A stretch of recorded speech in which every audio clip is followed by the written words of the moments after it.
Hey guys, Ian from Tentworld Toowoomba, and here to talk to you about waterhead rating and waterproofing on tents. So first of all, let's get any misconception about canvas tents out of the way. They do have a waterproofing already over them. If you do clean them or anything like that, you will have to reapply that waterproofing level to them. Whereas polyester tents, it's like they are waterproof. It all depends on which one you go to, how waterproof they are. So let's explain the science behind these guys first of all. There's the Suda test, which is where they actually clamp a bit of material on a four-way jig. They will actually pour water on it until it hits a certain pressure where it actually penetrates and goes through. At that point, they will take a PSI reading, like pounds per square inch reading, that they'll actually convert to millimeters. So, whereas all these tents behind me may not have had the same test, they all translate to roughly the same reading. So for a dome tent like this, you're aiming at about a 2000 mil waterhead rating. For something like this, it's hard to explain due to the fact that it is a canvas, it has waterproofing, it's up around the 3000 millimeter area. So the second way of doing tests is actually a cylinder on top. It will be filled up with water to the point that it actually penetrates. So like I said, this one here is 2000 millimeters. That's 2 meter tall pipe on top of this with water before it goes through. The tent that the camera person is currently in is 3000 millimeters, as most tents are nowadays.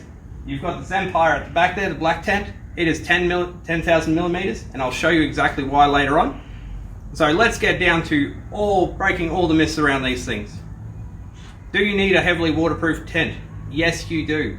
If you live up in North Queensland, you certainly do, with all their heavy rainfalls.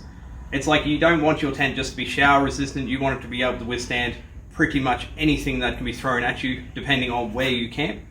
So if you're heading through the desert where you're not likely to have rain, it may not matter all that much, because you most likely have gone for a canvas tent that already has waterproofing applied to it. So the waterhead rating is not a competition between who's got the weightiest material out of the lot of them. It is more down to just the science behind how much water this here can actually hold before it goes through. So let's get back to the Empire here, with its 10,000 millimeter waterhead rating. It is a lot thicker than the actual one I was just standing next to. It is layered and layered polyester, so it ends up with 5 times the waterhead rating. So you're not just looking at the waterhead rating. It's like when you come in store, we will be explaining the difference between quality. So obviously a little dome tent like that will serve its purpose, but it will not hold up in major storms. Whereas this one here certainly will, due to the fact that the sides are angled. It's like it's going to clear a lot of water, and if it doesn't clear anything on top, if it does decide to pull, it's not coming through. You can bunker down in a storm and not have any water around you at all. So the flooring also has waterhead ratings. Most floors nowadays are about 10,000 millimeters.